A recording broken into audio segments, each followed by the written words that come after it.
Soulful shit, you know what I'm saying? Like, this some social shit for everyone, you know what I'm saying? Like, I made this be myself, so hear me.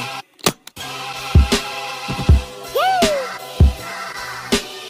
I mean, like, we can pull that clown shit away. This some real shit for you. I'm spazzing right now, so listen, let's go. Yeah. It's in their bones, the thugs in harmony for the love of the money. Then fall victim for the cookie, then turn pussy, it's lonely. You said you hold it down when life get rough, we're here now, so show me. We move them losses to them wins. Heavy pounds, we make it ends meet. Converse with only a few who make me feel like I be 10 feet. Yes, guys, welcome back to GTV. Big up to everybody who has already subscribed to the channel. Guys, if you haven't done so already, what are you waiting for, man? Make sure you hit that subscribe button. Make sure you smash that like button and make sure you share this video out. Please, please, please do that for me. It really does help the channel to grow and we can get this out to wider audiences. So today, what are we here to talk about? You can see it in the caption, you can see it in the thumbnail, and that is Mo Salah. Mo Salah, Mo Salah, Mo Salah. Of course, Liverpool player, my favorite player, you know, in the team, you know, ever since he joined. I've made no secrets about it. I've said to you guys before, you know, when he joined Liverpool Football Club, I wasn't one of those who was thrilled. You know, I thought we could have signed somebody else. And I remember at the time, Julian Brandt was a player that, you know, Jurgen Klopp had liked. And I think that was a player. I mean, we don't fully know, but I think that was a player that Jurgen Klopp really did want to sign, you know, at the football club. But ultimately, you know, the recruitment team, you know, the laptop guys, you know, they came together and they said, listen, they think that Mo Salah would be the perfect option for Liverpool on that right-hand side, because then you can shift Sadio Mane onto that left. You can play Roberto Firmino, you know, in that forward role. And then, of course, listen, hindsight's a wonderful thing, right? But I'm sure they had some idea. I don't think they had the idea that the front three that we are, you know, so famous for. I don't think they knew that it was going to be as good as it was. But listen, man, I think it probably had all the tools, is what I would probably say, you know, in regards to that. But ultimately, those three players, they came together, helped us win the Champions League, Premier League, and, you know, Super Cup, Club World Cup, and League Cup, FA Cup, all of these kind of various different things. And they were a key component, you know, to what made Liverpool such a threat going forward for the team. Now, obviously, we know about Mo Salah's, you know, contract situation. Little bit of news came out the other day, just in regards to that, you know, in terms of at this current moment in time, as a normal contract, which is expiring at the end of their deal, he doesn't look like he will be continuing at Liverpool. Now, he's 32, I believe, years of age at this current moment in time. So there is one side of it where we are sitting here and we are saying, listen, look, if he's still, you know, at this kind of age, and we have an idea of what Edwards kind of would like to do. We don't, in my opinion, we don't fully know. If I'm being totally honest with you, I think it is more a case of we have a guess, you know, in terms of how we think Edwards would like to think players over the age of 30. He doesn't really want to be giving them, you know, crazy deals and things like that, which is absolutely fine. I've got absolutely no problem, you know, with that, if that's your kind of mantra moving forward. Heck, I do it on Football Manager as well. In fact, I do it a lot earlier when the players get to 30 years of age. See you later. See you later. But obviously, we're talking about a player who is part of that kind of, it's a bit like what people say about like outliers. You know, when people are having discussions and things like that, they always talk about the outliers in conversations to almost prove that point. But sometimes an outlier is literally just that, they are an outlier. You know, so when we talk about the Modric, you know, the Tony Cruzes who only just retired, you know, the other day, you know, you looked at someone like Benzema, you look at someone like Robert Lewandowski, heck, even Messi and Cristiano Ronaldo, you know, Zlatan Ibrahimovic. There's actually quite a few names on Pirlo, you know, Javi, you know, these kind of players who can play till past 30, 31, 32, till they're like 36, 37, and they still operate at a very, very high level. In my opinion, I believe that Mo Salah could be and is one of those kind of players. You can tell he's someone who keeps in good nick. You can see he's someone who keeps himself nice and fit. I mean, on the slot, and we can only go by his word. He spoke about, you know, Mo Salah coming back and, you know, looking fit, looking healthy. And he's even probably a little bit shocked at the sheer fact that he's able to keep himself, you know, this kind of healthy. He doesn't really, obviously, you know, doesn't drink and stuff like that. So that might, you know, play a part towards it. But I just think that he is just he's so driven. I think that's one thing I will say about Mo Salah. He's very, very driven. He is someone who like playing football, especially at this level, is so key and important to him, and he wants to obviously maintain playing at this very, very high level, of football. And obviously at Liverpool Football Club, that's where you can kind of do that. Now we know, of course, when we're looking at it on the face of it, we've got all of these kind of things where Saudi, might be interested. There was that whole Saudi saga, that Liverpool had, whilst Jurgen Klopp was here last season, just before the season kind of kicked off. We had, potentially a few other teams who may, be interested. Mo Salah, obviously, of course, in terms of how much Liverpool would sell him for at this current moment in time, if they were to sell him right now, I don't think they would get the money that really represents his value, because I think he's like a 60. I mean, what did Ronaldo go for when he went back to United? I think he's in that kind of ballpark. He's that type of player. This is a player who, no matter what people say, this is a player who's always going to produce the goods for you in a season. We're talking about a guy who played 44 games last season, scored 25 goals, and got 14 assists last season. And if I'm being honest, in terms of performance wise, it wasn't even that great of a performance. And I've seen better performances, from Mo Salah throughout his time, at Liverpool. I mean, if we go through, his, entire record being at Liverpool since he joined in 17-18, we've got 44 goals in his, maiden season, at Liverpool, where, that obviously that's the most goals he's ever scored for the football club. And, that kind of the coined the phrase of one season wonder, and, stuff like that. People didn't think he would come in and, excel, at that kind of rate. Then the next season, 27 goals in all competitions. Next season after that, 23, 31, 31, 30, 25. He's already scored this season. This is a guy who is constantly scoring goals. This is a guy who, in all the seasons that he's been here, 1, 2, 3, 4, in 4 of the seasons that he's been here, he scored 20 or more goals in a Premier League season. Forget the other competitions. So again, this is a guy who doesn't, I'm not going to say it doesn't look like he's slowing down, because obviously he's getting older. So he is technically, maybe physically, and you can tell, obviously, if we all remember that goal that he scored against Arsenal, in his first season, where absolutely blitzed past their defense. I think Bellerin was the one trying to catch him. You saw the speed, and I think that was always what we associated Mo Salah with, even before, joining Liverpool, at Basel, and even at Chelsea, Roma, Fiorentina. One of the main things about him was his speed and being able to break away. So obviously now we look at Mo Salah, he isn't that type of player. That's just, it is what it is. He's still quick. He's still relatively quick. And if you play a through ball, I think we saw it in pre-season against Arsenal, funnily enough, we saw that he can still break away. Do you know what I mean? When he wants to put the afterburners on, he can do that. Now, obviously, he's not going to be doing it at the electrifying pace, but listen, it is what it is. With this whole contract situation, listen, numbers are being bandied about in terms of what he's currently on, 300, 350, potentially 400, thousand a week. And I get it. It's a lot of money, especially for Liverpool. It's a lot of money. We don't pay these kind of big wages that the other top clubs do.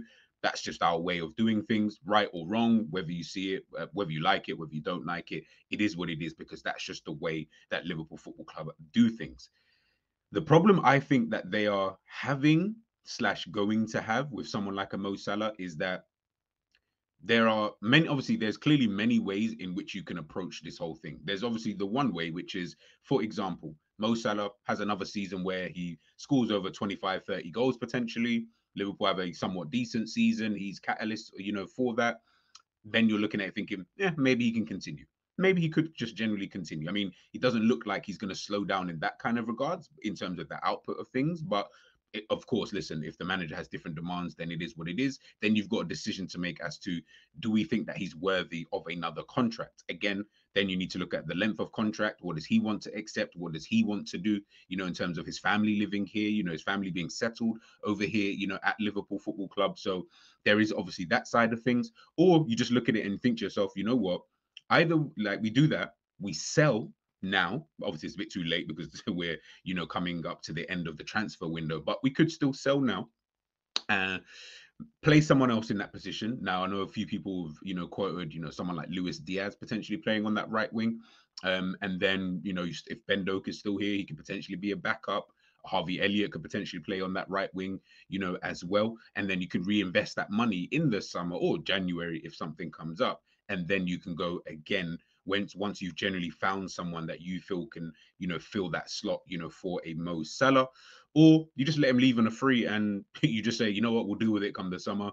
Maybe an opportunity will come up in that kind of period of time. So Liverpool have got a few ways in which they can kind of tackle it. For me, listen, I think with someone like Salah, would I rather keep him or just let him go?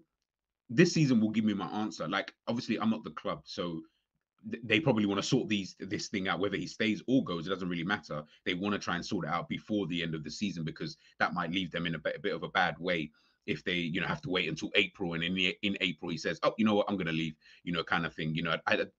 I don't think he would do that, depending on, again, the way that the club kind of handle it. But who knows what goes on behind, closed doors. For me, I'm just like, you just keep him. To be honest with you, like, forget selling him now, whether obviously it is too late. But I was never one of the ones who said, like, just sell him. I don't mind if someone came in with a bid, that's not a problem. But from what I've seen with Liverpool over the last few years, we're not really good at getting that money. And listen, I know we all use the Coutinho thing, and it's like, oh, a few years ago we were able to sell Coutinho for over 100 mil, to Barcelona. A club that he wanted to go to, play with Lionel Messi, Luis Suarez, and all of these kind of guys. Fair enough. We were able to get in Virgil van Dijk and Alisson, and it kind of just propelled Liverpool, forward, which is absolutely great. The problem I think that we have now is that we're not in that kind of state. And I feel like we have this problem as a fan base in terms of the way that we think about the team. I'm not saying you can't just buy a player to potentially replace a Mo Salah. Eventually, you're going to have to. So forget thinking, oh, it can never happen. Of course, it can happen, and of course, we need to look at these kind of things. But if the player is still producing, I mean, Mikel Elise was one player I really wanted, Liverpool to go out there and sign. Ultimately, he's gone to Bayern Munich. Outside of that, I know people have mentioned Kudus, but I feel like people have mentioned him either to play left or right wing. I don't really know. I know Anthony Gordon, some people have said he can just play on the right as well. I don't really know. When it comes to right wingers, Bakayoko at PSV, he's another one potentially. But I think you're looking, because realistically, the next option, in my opinion, would have been someone like Bukayo Saka, a Cole Palmer, those kind of players. But obviously, they're going to be, unobtainable. I don't think we can sign those kind of players, not without really putting in some serious bank. Especially Saka. They're not going to sell Saka to us anyway. But without putting in some serious money, I don't think we can get those kind of players. So now I'm looking at what kind of tier are we looking at? And listen, the right winger market, in my opinion, isn't really that great. Again, Elise was one of those players, and he's kind of gone.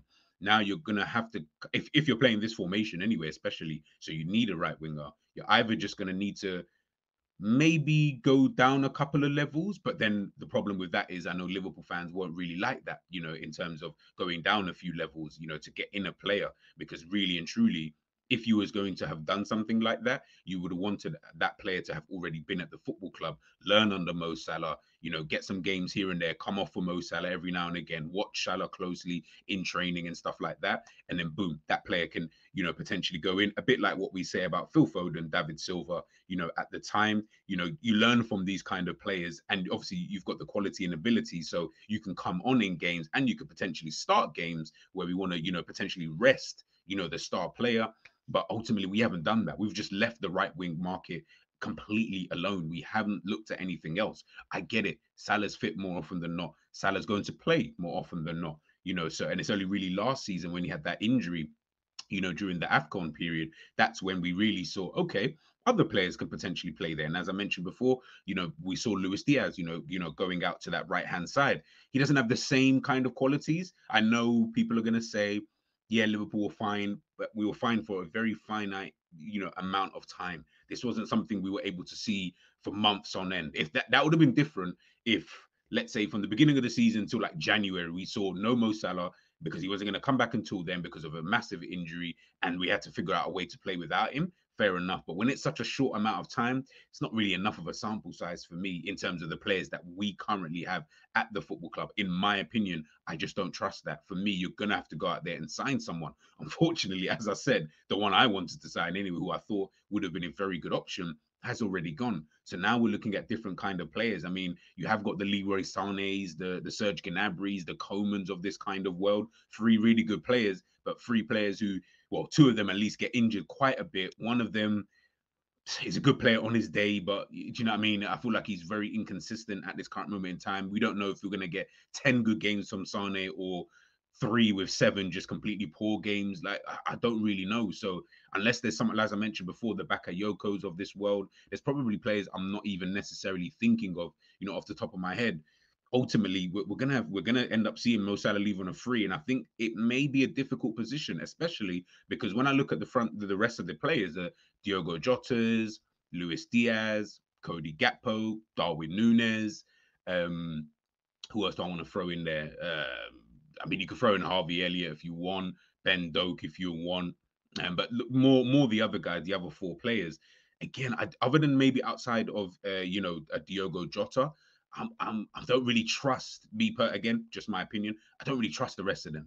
I don't trust them to be able to get us where we want to be, or where I want the club to be in a quick enough fashion. Maybe you gave them a few more years, yeah, but the fact I'm saying that, considering the ages of some of these guys, yeah, for me, you really are going to have to go out there and really sign someone. But this is where I feel like the succession planning in regards to a Mo Salah successor and stuff like that, because it is a big thing. I'm not saying it's as big as Klopp leaving the football club, but it's very, very close. It is very, very close, like very close, because you're talking about someone who is at the top of their, like, in terms of they're one of the best players or people in their position in the game, i.e. when Klopp were left, he was one of the best managers, in the game.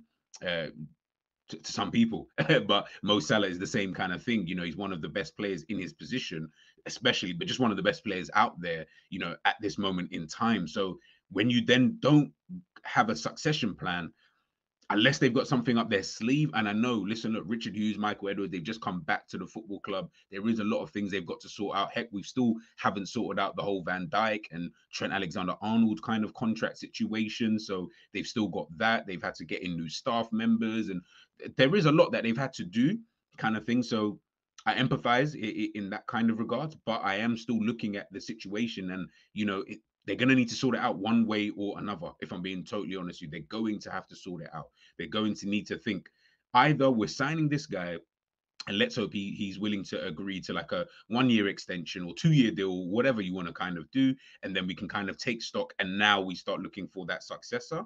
And then we say, okay, whoever this player is, we're going to give them that 2 years. A bit like what they're trying to do with the whole Mamadashvili thing, in terms of you get this goal, you sign this goalkeeper today, but he doesn't play for the club for, let's say, for another 2 years, put him out back on loan or whatever the case may be. He can develop a little bit more, so that in those 2 years or a year's time, but in that time frame, when he does come in, he is a lot more ready, as opposed to him coming in, trying to replace the guy that's there straight away. Fans are getting on to him because he's not putting up the same numbers, which we know is going to be difficult for Mo Salah.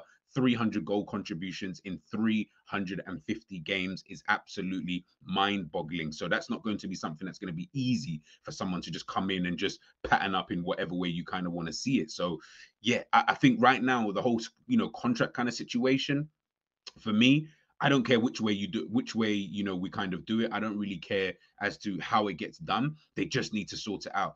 Either have this succession plan in place. So we should have had our Savinho as an example that Manchester City kind of brought in. Either you've got that player there and you think, okay, cool, and we can just bring this guy in and he can come in and do his thing.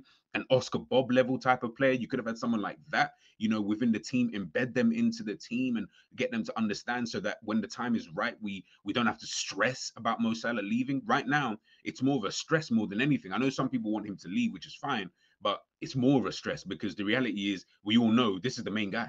He is the main guy in our attack. Let's not look, there's no two bones about it. He is the main guy. He's the best attacker that we've got. We all know Diogo Jota, when he's fit, all of that good stuff. He's not close to Mo Salah's level. No way. No way. We're talking about world-class striker. Diogo Jota is not that, unfortunately. He's good, but he's not that. He's not world-class, unfortunately. So when you've got that in your team, trying to now, well, I say world-class striker, but world-class attacker, we'll just call him. When you've got that in your team, bro, we need to sort it out, one way or another, if I'm being totally honest with you. So yeah, I think it's a big job. And again, this goes for Van Dijk, this goes for Trent Alexander-Arnold, although I feel like that position in itself, Trent's position, we've already kind of got that successor. So I don't know, maybe Liverpool are trying to just stumble across a player. I don't really know. Like, for me, I'm not really seeing the plan here. That worries me more than anything with Liverpool at this moment in time, is that I'm not really seeing a plan, and I'm not saying that they've got to come out with a dossier every single season, to tell us, okay, yeah, well, we want to do this and, we want to do that. And we're looking at these kind of things. And I'm not even talking about which kind of players you want to sign and don't want to sign and et cetera, et cetera. Again, that's neither here nor there, kind of thing. It's all that's just semantics, at the end of the day. But ultimately, you do need to sign, or have a plan that at least fans can somewhat understand. Like, even if we don't know the ins and outs, at least we can sit there and say, guys, we've got a plan. Listen, until they've executed that plan or not executed that plan, then we can go. At this moment in time, I just feel like this is what's creating so much doubt around the football club, and why people don't trust the owners and don't trust what the football club are going to do, because we don't even know what that plan is, regardless of whether they've got one or not. The reality is we're in this position now. We're not in the same position where you sell a player that we've got here and we can just go out, sign a Virgil van Dijk, Alisson, and then we can keep it pushing. Back then, that was good enough to get us a top four and then win the Premier League. We're now at a stage where we should be literally competing. We're not trying to get up to compete. We should be competing at this current moment in time. So even the potential quality of player that we need to sign might need to be a lot better. Even, and I know obviously Van Dijk hindsight and all of that, but you know what I mean, in terms of we need to be getting in players that, are going to continue this, not players where, yeah, let's give them about 2 years, 3 years, and then, we can kind of keep it pushing from there, kind of thing. Whilst we're still trying to, figure things out. I don't want that. I want a Rodri Fernandinho situation. We've already got the player at the club. So even if you do the whole 2 year, 3 year thing, that's fine, because we've got this player already here who's already performing, Fernandinho, at a high level. So that's cool. We can live with that. We've got the Foden here. Yeah, I know we've still got David Silva, but guess what? Foden's going to come in 2 seasons' time, and he's going to do his thing. At the moment, I'm just not seeing any of that. I'm not even seeing that. You know what I'm saying? So it's, yeah, for me, it is a bit mad. And, when we think about it, of all the players, down history who have left, clubs on free transfers, you got Steve McManaman going from Liverpool to Real Madrid. That was massive, at that time. You've also got like Sol Campbell, Tottenham to Arsenal. That was pretty big at that time. Edgar Davids in the early 90s, or mid 90s, should I say, from Ajax to, Milan. Vialli, going from Juventus to Chelsea. What else we got? We got Henrik Larsson going from Celtic to Barcelona. Michael Ballack, buying to Chelsea. Raul, Real Madrid to Schalke. Pirlo, Milan to Juventus. There's a lot of players. Lewandowski, Dortmund to Bayern, although that one's always kind of, it is what it is kind of thing. There's Wijnaldum, one of our own players, going from Liverpool to PSG. Donnarumma, Milan to PSG. There's so many players. There, Gundogan, Kylian Mbappe. Like, there's a massive list of players who have left their clubs, who are top players, by the way, at the time anyway, of when they've left, and then have gone on to other clubs. So this might just be one of those kind of situations where another top player is going to leave, our football club, and, we've just got to kind of deal with it. But at least forget what he does after that. I think we're just more concerned with what happens to us, whilst he is here. And I think that, for me, is bigger than anything. So that's why I'm like, I don't care what happens with the contract situation. Listen, if he bags his goals and assists this season and he's still the best player that we've got, then I'd want us to keep him, because if he's not showing me that he's slowing down in that rate, at least, then I'm good. I can continue with that, until such time when I can trust the other guys. Maybe if Diogo Jota can show me that he can stay fit for a season, I'm good with that. Then you can let a Salah go, not a problem, blah, blah, blah. But, the reality is, at the moment, I'm just not seeing it with, with certain players and stuff like that. So, yeah, it's a bit of a tricky thing with this whole, like I said, with this whole Mo Salah situation, as to, what we're going to do, and, how things are going to necessarily pan out. But we need to get it sorted out relatively soon. We really do, because I said, with all the anxiety and stuff like that, you just wait. Now, yeah, it's all great. And listen, he may sign a new deal, and this might just be a pointless video, for example. I hope he does, at the end of the day, because he's a really, really good player. But, if things continue for too much longer, Virgil van Dijk too much longer, Trent Alexander-Arnold too much longer, hey, this is going to become a problem. This is going to become a problem, because you start getting into November, December, you wait until that time, watch the stories that start coming out during that period of time. If they haven't, of course, signed their deal. I think that's going to be very, very, very key, for Liverpool. But let me know, guys, about the whole, Mo Salah contract situation. Let me know how you guys are feeling in regards to it, and also drop your thoughts in regards to the whole VVD and Trent situation. I might do a video on those two players as well, just kind of talking about, my own kind of thoughts and feelings in behind, those two players as to how I see it, kind of thing. So again, like I said, man, let me know. Hopefully, even by the time I drop this video, heck, the players have signed their deals. Who knows, man? But let me know, of course, what you guys think in the comment section down below, and I will catch you guys on the other side. Peace.